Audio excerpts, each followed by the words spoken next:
All right. Well, with that, it is right on the dot at 1:30.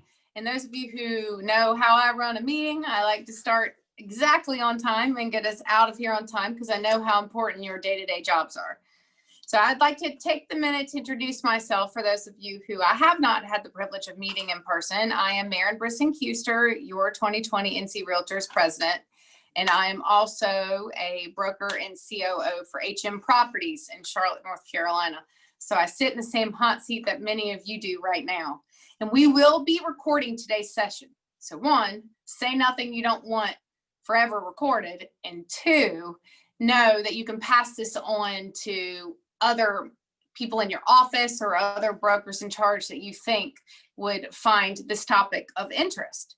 And if you experience any technical difficulties during this webinar, please contact NC Realtors Tech Helpline. The contact number is being listed right now in the chat field for you. And with that, we are excited to share our second offering of our Big Talks. And this is a new series of monthly webinars geared directly towards brokers in charge. And we really learned after our conversations around the state for the past couple years that this was a forum that frankly we all needed, that we needed a safe place to learn about management, diversity, business opportunities, you name it, other important topics that help us manage our teams, our offices, and our companies. And we also understand that we need the opportunity to engage together, to have frank conversations together, and really make each other better, right? That's what we're all here doing, crowdsourcing to become better realtors and brokers in charge. So with that, we're extremely excited for our second series to have Carl Carter. He's the founder of the Beverly Carter Foundation, and he is here today to help us recognize September as Realtors Safety Month. And this is an extremely important topic for all of us, as you know. He's going to share best practices for fostering a safe and productive work environment, and will also help us identify ways to build an overall safer work culture, which in this day and time of the dumpster fire we'll call 2020, this rings even truer than ever before. So with that, I want to thank Carl for joining us today, and I'm going to hand it on over to him. All right. Hello, everyone. So honored to be with you today. So thankful for North Carolina Realtors.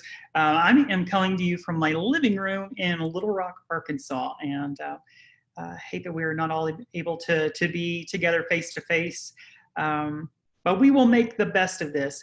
I have a presentation that I want to share just to help us facilitate some of the points, and also just so we have this documented so that we can refer back to. In addition to this being recorded today for your future reference, we also have these slides available to you. And so what I wanted to do today is, when you talk about safety culture, or really culture in general, and trying to foster a specific type of culture within your organization, you all know as well as I do that it's a tough thing to do. Culture points to kind of everything in every way, every day. But as leaders, we have a real opportunity to help shape the culture. And so I want to just give you a few ideas for the next little while. And as we begin today, I want to point out that, one quick, maybe the easiest way today that you can help shape the safety culture of your brokerages is to promote or at least make aware that of these upcoming events that we'll be doing. And so very, very honored for the opportunity to do both of these events. On September 21st, we'll be doing Mobile Monday.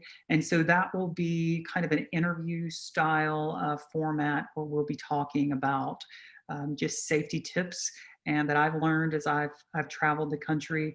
And then of course, on September 30th, I will go into the full story of my sweet mom. And so if you all don't know, my mom was Beverly Carter, and 6 years ago, my mom was kidnapped during a showing and ultimately was murdered. And September 30th will be a good day because we can, and I get emotional, we can help your agents, I hope. It'll also be a tough day because that literal day, September 30th, will be the 6-year mark from when my mom's body was found in a shallow grave. So I hope that you'll encourage your colleagues to join in that day and join us in the conversation. I find that as hard as it is to tell my mom's story, that, and you all know this from from things that move us and shape who we are and change our decisions and our behaviors, are often stories. And so I struggle through the emotion and the mental anguish of retelling my mom's story because I know that it is helping to make a difference in other people's lives. So I hope you'll join us. So I have this nonprofit, and I founded it in January of 2017. Not only was it in response, yes, it's named after my mom, and I likely wouldn't have the passion that I have for realtor safety if not for the loss of my mom. But I will say it is also just as much fueled by my experience with learning and hearing firsthand from other agents the ways that they've been victimized. It's like anything else in life. It's the human experience that we relate to one another. And so because this is kind of what life has dealt me, people trust me with their stories. And so I feel a strong responsibility to, in a very responsible way, to hopefully inspire safer behaviors. And I will tell you, with the nonprofit, not only do our primary audience is, of course, real estate agents, but we really focus on preventive measures to keep agents from finding themselves in a situation like my mom did. We don't focus a lot on reactive type things. So anyway, I wanted you to know that we are here, we are a resource that you can utilize to help keep your agents safe. And I told you on September 30th, we'll go into the full story, but I wanted to just briefly, for those of you that don't know, just briefly tell you my mom's story. So it was in September of 2014 that my mom began getting phone calls, texts, and emails from a husband and wife. And this couple, they truly were a married couple, but that was really the only thing that was presented to my mom that was factual. They gave her fake names. They had made up an email address specifically for the purpose of deceiving my mom. They used an app that gave them a spoof number, so that as my mom interacted with them via phone calls and texts, that she had no idea that wasn't really their true phone number. And ultimately ended up at this property to show the husband and wife. It was during this showing that my precious mom was caught by surprise. My mom with a taser in her side. And these awful people tased my sweet mom and bound her with lime green duct tape, put her in the trunk of their car, and drove off. And their entire plan all along was to kidnap a woman in real estate that they perceived to be wildly rich. Again, these people were complete strangers. They had just seen her. We can only, assume that perhaps they saw her real estate marketing, as her being a top producer, seeing that maybe in the paper. But whatever led them to her, we know that from them, the bad guys, as they were repeatedly questioned, why my mom? Why Beverly? It always came back to the fact that they perceived her to be rich. And, among friends, and of course I say this to everyone, so everyone's a friend, But among friends, my parents were not rich. And what my mom found herself in a situation with these awful people, and she was working against a perception that these disgusting people had, that based upon her look and her industry in which she worked, that she was so rich, and because of that industry they could get her alone, they would kidnap her, and then they would have my dad send them ransom money. And my mom had done so many things right, including telling my dad where she would be showing property that day. And that's the property, of course, you see here on the screen. And so when my mom didn't come home that night, my dad knew exactly where to go look first. And he arrived at this property to find my mom's car here, but my mom vanished. And so when this plan truly fell apart really fast, these awful people made the decision to, instead of trying to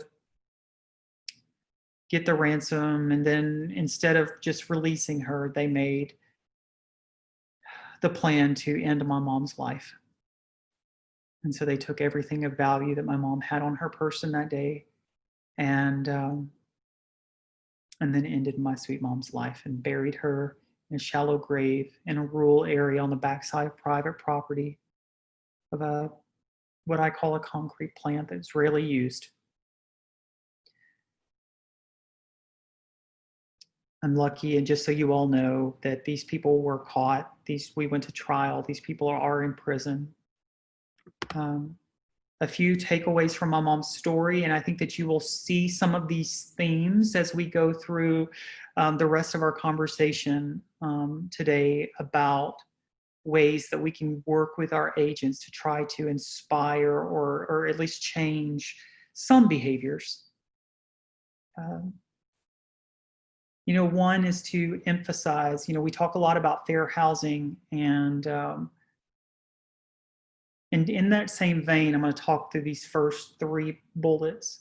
And one is that I think my mom's story resonates with so many people because they feel like they would have made the same decision that my mom did to show this property to a husband and wife, because just simply put, many people, because of for whatever reason, the personal biases that we bring to the table, typically most of us, I think, I'll tell them myself here, we don't associate women with violent crime. And so therefore, because there was a wife involved, it was like, oh, this is safe, this is fine.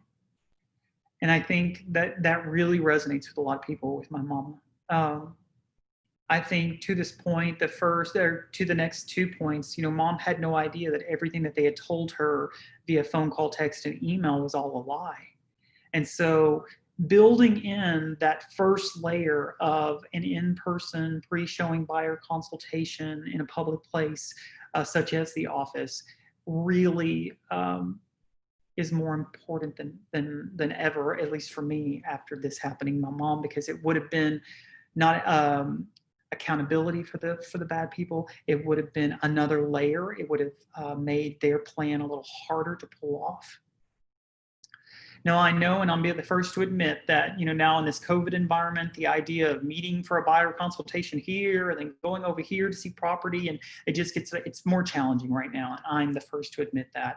I've done a couple of buyer consultations via Zoom, just trying to keep them going, but to try to do them in a responsible way. And that can be done, but that, of course, has its challenges. Obtaining ID. So this is another thing that we will find ourselves in trouble, and I'll come back to this. But if we put in place that we are going to get ID for clients, and we start that as a standard process of, our screening, what's good for one is good for all. And so it's important that we are not just doing this crazy level of screening only for people that we perceive to be a threat. These bad guys, evidence was found that they had used the internet to research my mom.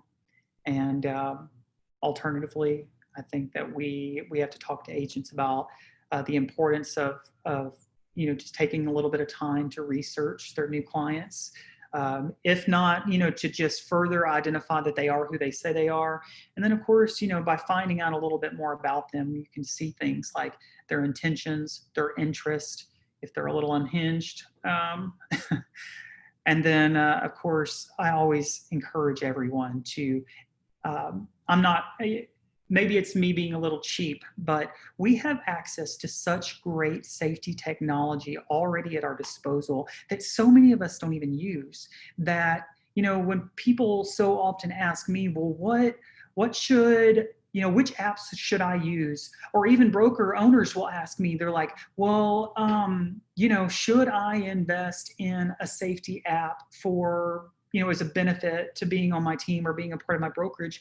And, my first response is, why not as a starting point, we just build in, just a few minutes on your sales meeting where you distribute either materials or do a presentation to ensure that agents are aware of functionality that they probably already have in their hand, from GPS sharing to sharing their calendars. And then, of course, there are a number of safety features that are cropping up regardless of, all the lockbox apps have safety features, the home snap, and these MLS tools that we have. So to that point, I just think that it's really good for us to maximize the things that we already have for free before we go making more expense. Alternatively, I'll say that sometimes when we're paying for something, that drives a little bit more engagement with using it too. So both sides of the coin there. My sweet mom was put in a situation multiple times, and you'll hear more about this on the 30th if you are able to join us, where undoubtedly her instincts were going off like crazy. And so I hope through my mom's story that people will feel more empowered to get the heck out of there, and not feel like they're going to offend or look unprofessional or weak, that they will just keep their personal safety at the forefront.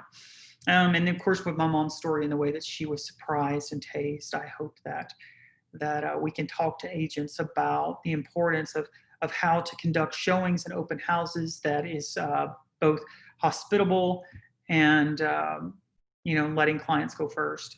This can be particularly challenging for our ladies because as they strive to let their clients go first, it puts the men in an awkward situation because they always feel like they should let the ladies lead.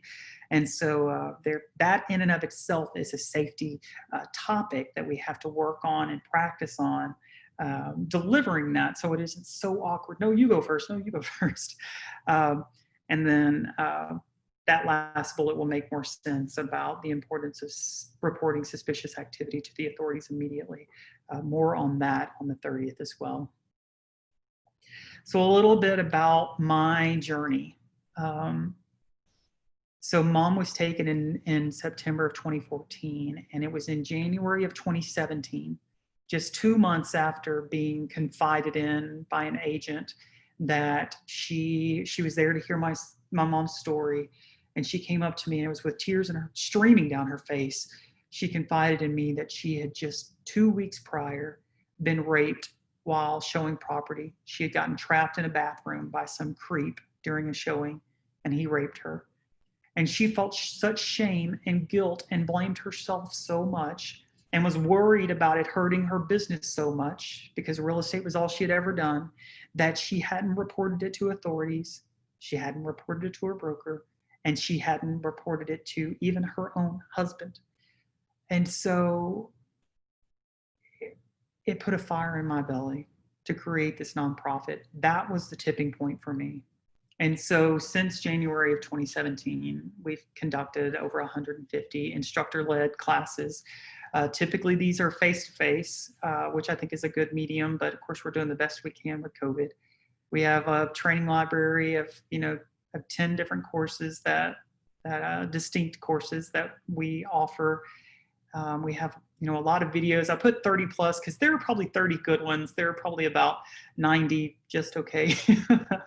And then of course we have a lot of social media safety tips that we that we push out, and we try to continue to refine those so that they're more impactful. And I tell you that just so you'll know not only about kind of my experience with agent safety, but also so that you'll know some of these resources exist that you can use. They're always yours to use with your leadership. By the way, I should always mention, I want to make sure you know, if ever you see anything that is Beverly Carter Foundation related, and you're curious if you can pull it down, or if you can copy and paste and put it on your letterhead, or you can put it on your website, trust me, I founded this thing. It is yours.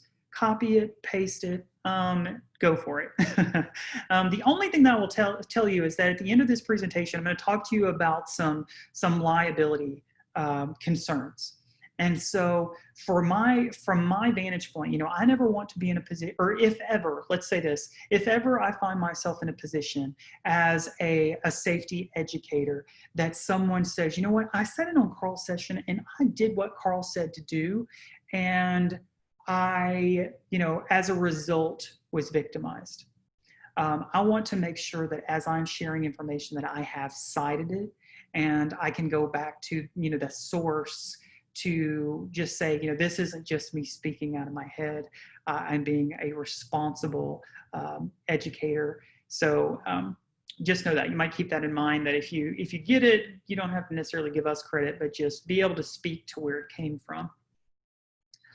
All right, so I like this. This spoke to me a lot. And so this, you know, if ever you find yourself in a situation that you say any of the three of these, maybe all three of these, Lord knows, I have at different times felt frustrated and powerless to shape the safety culture to the degree that I wanted to.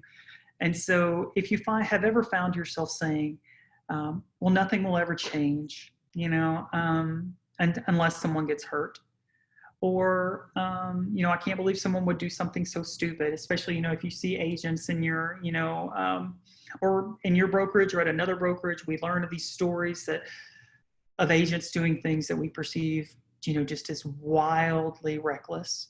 And then ultimately, of course, that last one, that based upon current business processes, that we just know it's just a matter of time before someone's hurt again. And so I think, you know, these things lead to something's out of balance, and it's really hard for us to control the safety. Now, the thing that we've got to acknowledge, and you guys know this too, and maybe it was your first thought coming into this training today, is, yeah, Carl, I want to make a big difference on safety culture. However, we are not a standard employment situation. So at a standard, you know, employer, you have manager, and you have subordinates, and you have human resources. And for, you know, insubordination or bad behavior, you can, you know, here's your consequence. And it's a lot harder to, you know, apply consequence whenever in our business, where by and large, agents are independent contractors. And if you've ever noticed on NAR's website, it's literally documented there. And I'm not giving a quote here, but it speaks to the, at a baseline level, because of the status of real estate agents, that at the end of the day, their personal safety is their personal responsibility. And so we have to, as leaders, not only because, you know, it's the right thing to do, but as a good leader, we truly care about our teams, the success of our teams. And if people, I'm a huge believer that part of a balanced culture in which people produce the most, they know that their leader has their best interest at heart, and safety is part of that. So I'm going to get right to it here. I don't know if you guys saw this, but about a week ago, every September, we see NAR release the results of its member safety report. And so, you know, depending on, you know, membership fluctuates, but we've got between 1.3, 1.4 million realtors. And so I talked to NAR because it was concerning to me that of, let's just say 1.3 million realtors, that survey respondents only about 3,200 realtors respond to this survey. And so I was questioning the statistic, the validity with such a small population of agents. And they actually came back and said that they do have confidence that this is a good representation of the membership, which is great. A few things, I'm not going to read this to you, but I want to give you some takeaways as I've been looking at the results. Something to note about this member safety report, it's a critical report, and not just because, that yes, there's data here that we can use, but back to the fact that we're not in a typical employer setting and regulation. That means that there are not readily available crime statistics. So any reporting that is known based upon agents being victimized, it's through self-reporting that is then eventually escalated up to the Bureau of Labor and Statistics. So for us to have any insight at all on what safety looks like in real estate, this is really our best. It's not perfect, but this is our best pulse of what's happening in the industry. Now, something that I want to point out that I think is really great is you notice on the screen here that vast drop this year in the percentage of realtors that experienced a situation that made them fear for their personal safety or the safety of their info. I would be curious to know if, because of the way we're doing business a little different now, or a lot different now because of COVID, if that impacted these scores. But I wanted to point out the positive. Now, another thing, and it's, I think that you all should look at this because this report is going to give you the best insight on safety perspectives from the members themselves. And back to the point of NAR confirming their confidence in this representing the broader realtor population or membership, it's a good starting point for you. A good thing about 2020, if you looked at the reports in the past and you're like, okay, 2020 is better than ever. So what NAR has done is that for some of these responses, such as that first one, well, have you been in a situation that made you fear for your safety? Then if you answered yes, then there are follow-up questions. It says, well, during what point of the real estate process did you feel this fear? And so that's why you see the addition with no 2019 value for the percent of realtors that felt unsafe during an open house. So that probably doesn't surprise you that the number one reason for those that felt unsafe, it was because they were at an open house. And chances are for them to feel that way, they were probably doing it alone. Now, another thing that I want to point out, I think a lot of people are dismissive of the fact of this percentage of realtors that said they were a victim of crime while working as a real estate professional at just 5%. Just. You take 5% of 1.3 million, and you're looking at tens of thousands, 65,000 agents that have been victimized. And then suddenly, whenever you actually put that percentage to a number of agents, you realize, whoa, people are being victimized. Like there are things that are happening here that perhaps we didn't know. And to that point, I don't have, and I want to point this out because I'm I really like to be transparent about responsible representation of victimization. So just know that this is non-scientific, what I'm about to tell you. But if people were to ask me, Carl, what is the crime that you hear about the most? What are people telling you? What do you hear and see the most in this industry? This does not dismiss in any way anything that you see on the screen because this is the actual data. But what I hear and see is that victimization is occurring for the most, is that it is females that are either assaulted, harassed, or stalked by some creep. And it happens, I mean, I almost hear daily of stories. And, you know, it's, you know, something that's been very eye-opening for me, very disturbing for me, is that we have, of course, this nonprofit, and, you know, it's the Beverly Carter Foundation. So the profile picture of this nonprofit is my beautiful mom. And so some of these creeps that are seeking to just give someone a hard time or to just be just disgusting in nature, they began reaching out to Beverly Carter. And so I realized what it, on some small scale, what it means to be female in an online world and what that victimization looks like. It's disturbing, it's disgusting. And so what we have to do, I think, as leaders is be able to talk to our agents and build good relationships to where they trust us so they can talk to us about next steps. And do I contact law enforcement? Do, you know, how seriously should I take this person? Does this look like stalking to you? These are conversations worth having. And I get pretty fired up about it. So I apologize for going down that tangent.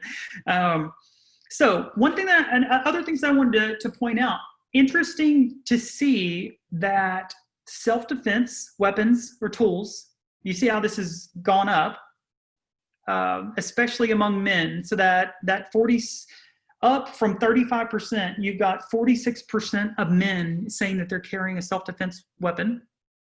So that's good for them. Hopefully they are knowledgeable on the use and the responsibility and the legality. And then also really encouraged to see this increase from 53 to 58% of NAR members using a safety app. And if you look back to 20, which I went further back and looked at 18, this was like 48% in 2018. So we're seeing significant increase year over year. And what I hear from brokerages and associations is that, you know, they may want to have or have had in the past as a benefit of membership some sort of safety tool, safety app.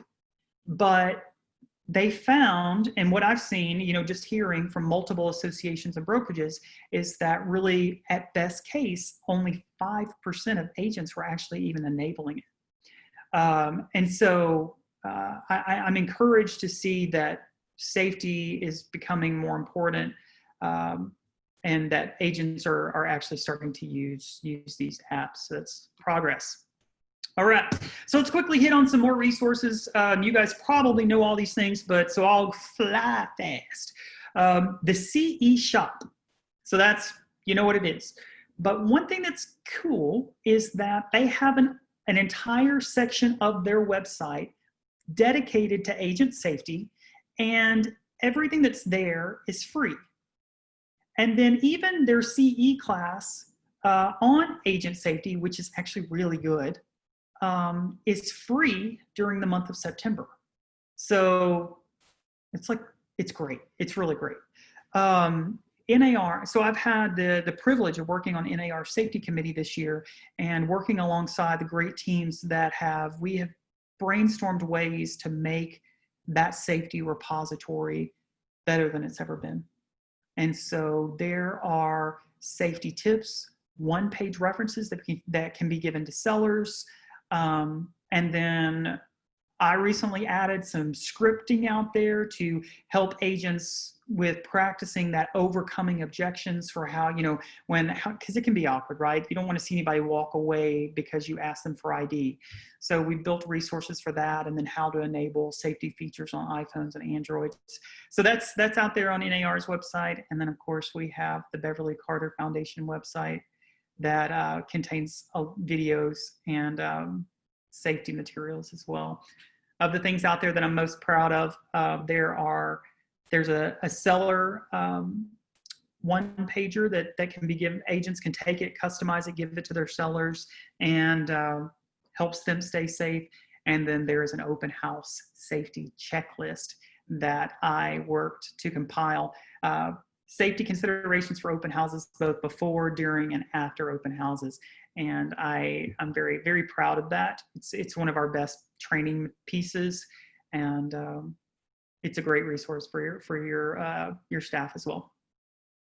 All right, so we're going to start small, then we're going to work our way up big. I'm going to give you some ideas for how you can further shape the safety culture within your organization. And one is to add a safety tip to your sales meeting agenda, just so it's always on there. You know it's going to be on there, and it can be, I'll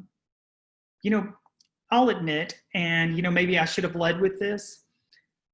When I'm talking to executive at the association level and brokerage leaders across the country, they tell me, they're like, look, I want to do more for safety. And one safety thing I didn't tell you, when agents are asked free form what could be done by their brokerage to, and you'll find this on the safety member safety report, you go pull it.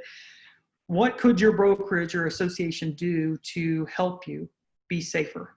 And so, ironically, agents by and large said self-defense classes and more awareness. But then when you talk to the brokers and the AEs, they say, well, we have these classes on safety, but when safety is the topic, we can't get anyone to attend. And so, I think that we all have a challenge. I have a huge challenge because I have to make the training compelling enough that agents will want to come. Now in my, by and large, like September 30th, that particular course will probably be well attended because it's my mom, but whenever you're just talking about tips, it gets tough to get people in the seats. But a quick tip in your sales meeting can go a long way, and doesn't have to be a long drawn out thing. It can just be a quick reminder. So out there, I told you about NAR expanding its library. What I asked whenever I was on the committee this year is I said, you know what, like NAR, I don't want to have to follow NAR's social media posts and then go out there and share them and all this. I said, would NAR be comfortable with put all of these safety tips, like the one you see here on your screen, into a zip file? And so I can just go out there, download the zip file, and then I can, through my own tools, so I use personally for the foundation, I use Hootsuite, I can go out and I can schedule all those. So if I decide that I want, this Realtor Safety Tips series I want to have a safety tip Tuesday. And so I go out for the entire year and bust all that out in an afternoon. And then that way for Tuesdays for the rest of the year, I don't have to worry with going and remembering another thing of posting. And then that repetition of every week, that being out there, can really make a big difference.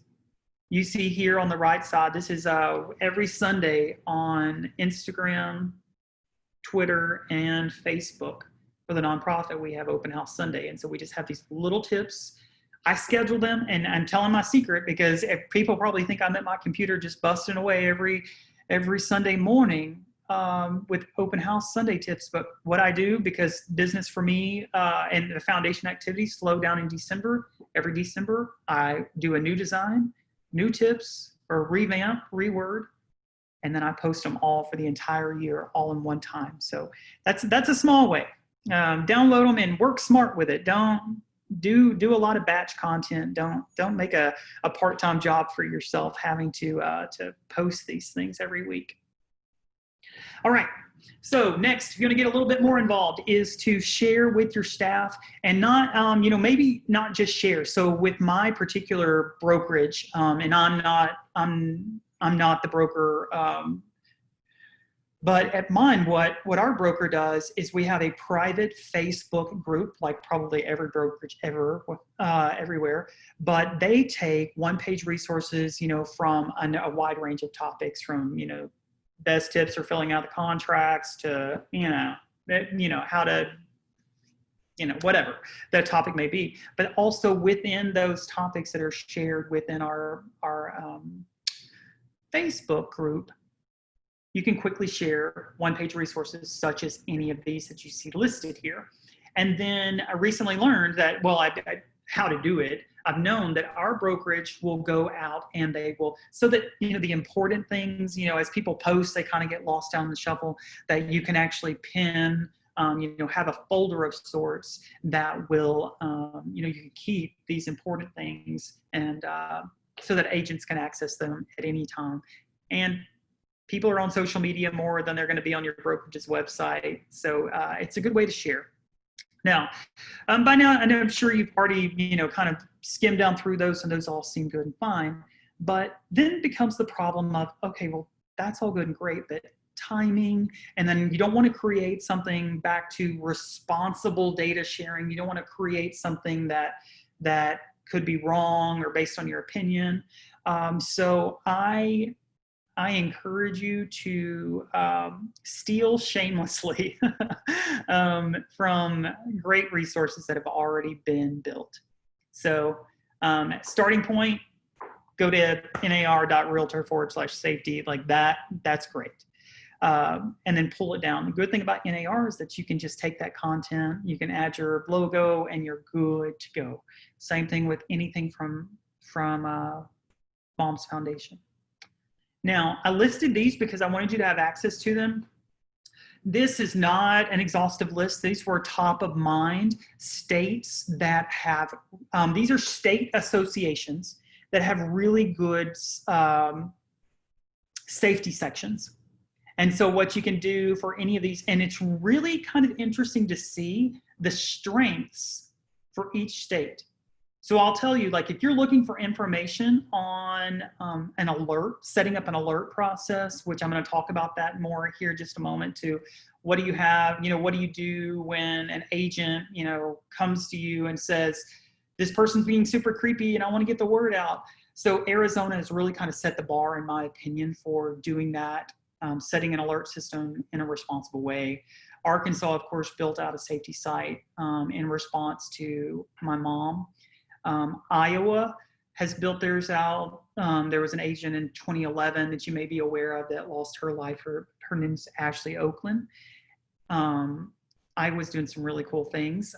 Something that I'll focus on for Iowa is that they have built a form that gives a seller the right to, and in writing, the seller could request that no one come through their property that has not been that their identity has not been verified.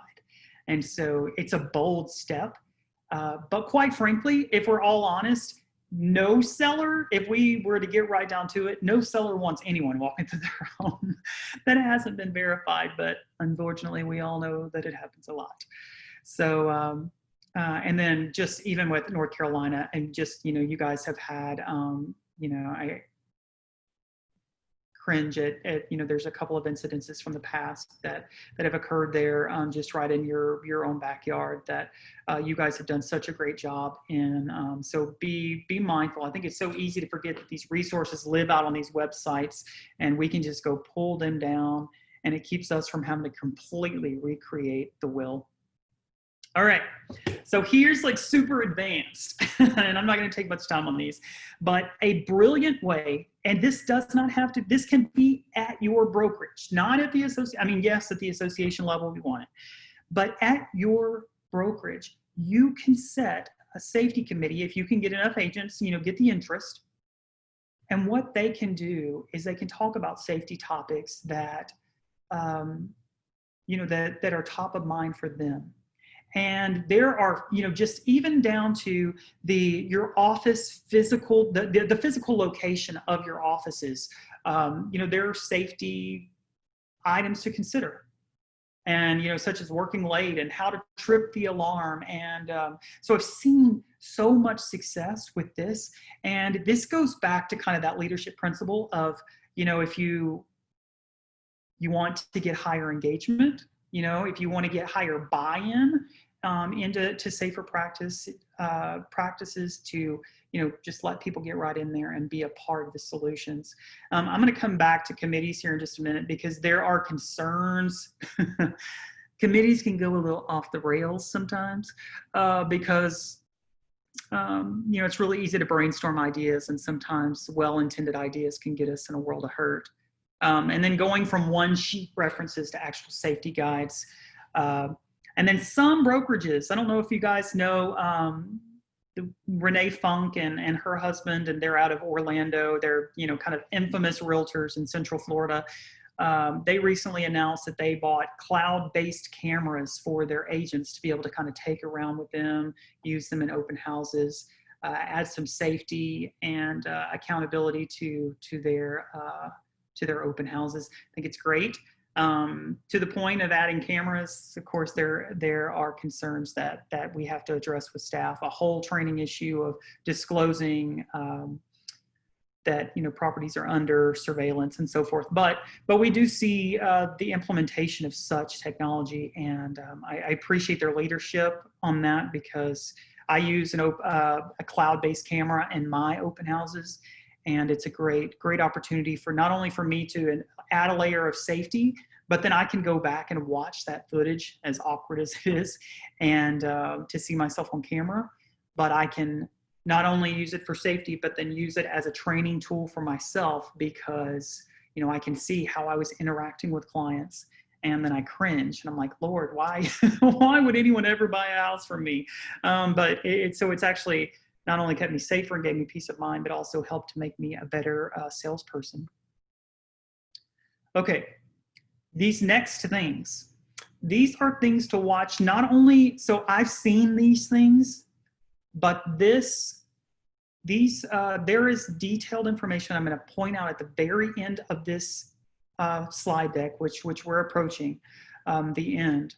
But these are things that there is specific guidance that we have, thank goodness, from NAR on. So if ever you decide to be a part of creating an office policy or anything that you will publish or have expectations of agents from your office related to firearms. So this could be, you know, examples where, you know, if you take a hard stance, so I'm going to do both sides of both sides of it. You take a hard stance that you do not want any firearm ever in your office, ever. Don't want it. Don't bring it in my office, ever. Don't. So this is a non-firearm zone. Or alternatively, if you're in an area that you feel personally that you want your agents to carry a firearm, and by golly, they need to have one on their hip if they're going to be showing property in a rural area. So both sides of the coin, you know, you see these stances on firearms. So let me just say this. There is a reason why NAR has a very neutral stance on firearms, and there's a very specific reason why the Beverly Carter Foundation has a very neutral stance, and it's because, one, we recognize that it's a personal decision, and two, we acknowledge the complexities related to state laws. It gets so hairy and it's so different from state to state that if you were to try to put any type of policy in place, just be advised that it is so wildly different as you cross state lines that it's a hard thing to manage, and you don't want to set yourself up for any litigation or any trouble. So I'm not saying don't do it, just know for any of these personal protection, if you put out a hard stance of support or, you know, or otherwise, then make sure you have it backed up. All right, so this one's an important one. So offering classes.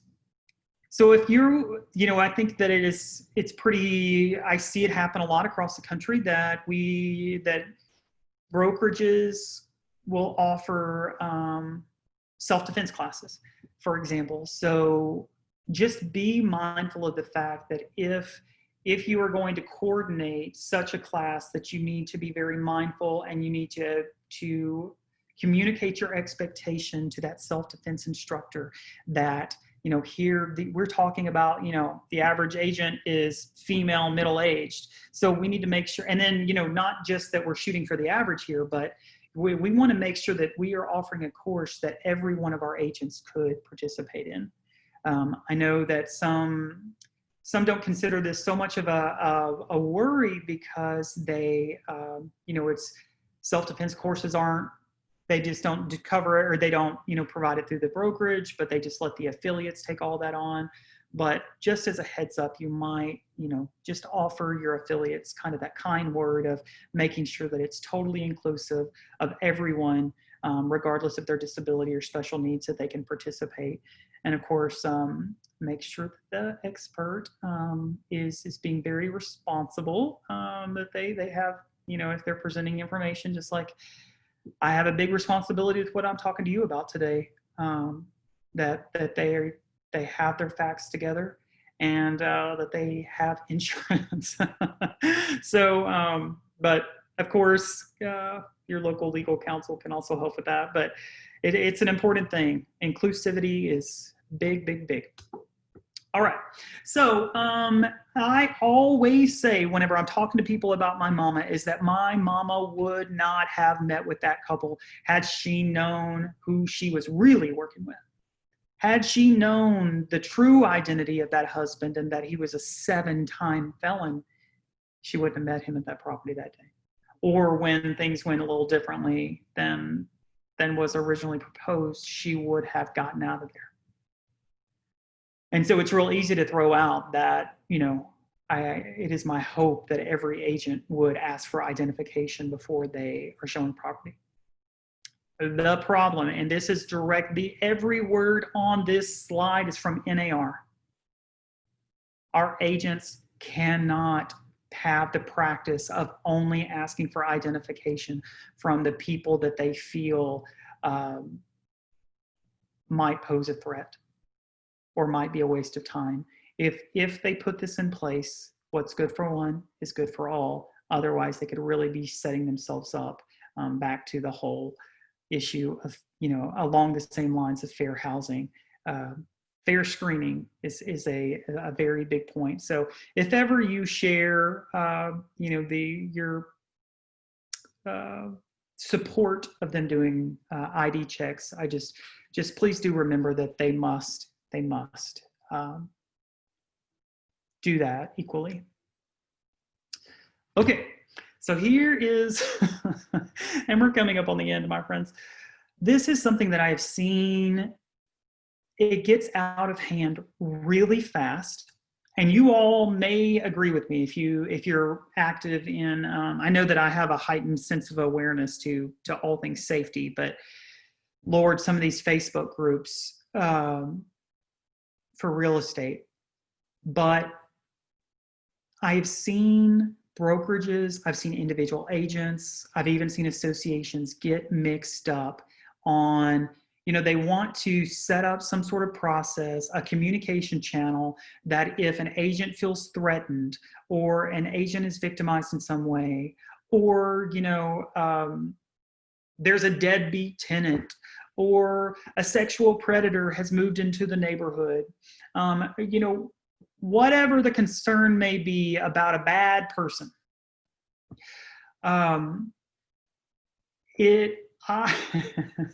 talking from me to you as a broker, it would be my recommendation that you look to NAR's safety alert process for if an agent ever comes up missing, then we need to notify the authorities first thing, then the association, then NAR's safety alert process. So that's the missing person process. But whenever we get into these situations where it's a bad person or the perception of a bad person, you can get so quickly into territory where you have issues that arise of defamation of character. And so I would encourage you to talk to your association, because what's going to happen is that if someone comes to you and they say, hey, we want to set up this alert process, where we can communicate this. And it's like, well, that's all good and fine, but we need to talk about, and I have a full write-up on this from NAR that is at the link below on what these warnings look like to keep you from getting into a lot of trouble. One thing that I will tell you that I've seen is that because what will happen quickly is that you can lose control, because agents will then begin reporting every time someone made them feel uncomfortable. And, you all know as well as I do that, sometimes you just get a creepy vibe from people, but that doesn't necessarily mean that they're a criminal, and certainly not that they've committed a crime. And so it's my hope that you all have processes in place with your associations so that at the broker level, you can just ask your agents, hey, have you reported that to law enforcement? Because that's the first step. And I can help you do that. I can be a friend to you through that process. Let's contact law enforcement. And then let's get it to an official channel that hopefully you have at the association. And you can kind of bypass that. You can be a friend and a mentor to your agent and not get into any of this fear of liability. So this is probably the number one liability issue that I've noticed in my years of people that mean well and trying to alert others, but find themselves in situations where they could be charged with defamation of character. So these are the resources that I have referenced throughout our presentation today. I've been talking your ear off. The NAR 2020 Member Safety Report, and then the window to the law. This coincidentally, that it's a video, and I also have the PowerPoint that we could send to you as well. But this is a video by Jessica Egerton, I think is how you pronounce her last name. Brilliant attorney that once worked for NAR, and she goes through these liability issues. I mean, it's so good. I wouldn't tell you if it wasn't. So I want you to be able to see that, and then of course it's on YouTube, and you can pull the script of her legal advice. And then lastly, this great article on the liability of warnings that we were just discussing. So with that, I have talked your ear off. I am so thankful for your commitment to safety, so thankful for the opportunity to have spoken with you all today. Of course, if you have any questions or anything of me, I am happy to entertain. I know you guys are probably just exhausted from hearing me run my mouth. Thank you all for this opportunity. Well, thank you so much for being here with us, Carl, at least virtually, right? Yes. I really appreciate you honestly leading with your heart. That's what you've chosen to do with what you went through. And that speaks to true leadership to me. And I know it does to any audience that you might come across. So I continue to applaud you for the courage to do that.